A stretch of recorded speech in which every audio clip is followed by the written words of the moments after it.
Morning. As you mentioned, the President-elect Joe Biden announced who will be on his COVID-19 advisory board. Now, these are 13 doctors and experts from across the country that will help this administration, when it takes over, make these difficult decisions when it comes to fighting the pandemic. And this announcement comes before Biden even announced his own cabinet, which gives us a preview of how much of a priority this administration will place on fighting this virus. Now, also today, President Trump says his team will start prosecuting his case in court. The campaign has set up an election defense task force to start raising money for numerous lawsuits. Trump continues to claim massive voter fraud in this election, but his campaign has yet to produce solid evidence to back up these claims. Meanwhile, the Biden team is moving forward with its transition plan. First on his list is getting the virus under control, the economy going strong, and bringing Americans together.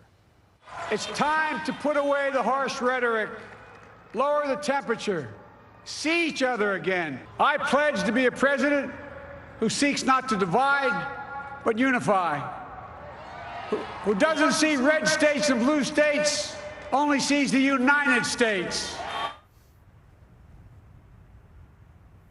Now, election experts tell us that the Trump campaign is facing a massive uphill battle at this point. Basically, they would need to reverse the results in 3 or 4 states in order for the president to have enough votes to win the presidency and stay in the White House. And these experts say that doing one state, reversing one state's decision would be historic. Doing it 3 to 4 times, they say, would be nearly impossible. Back to you. All right, Gordon, thanks for helping us understand.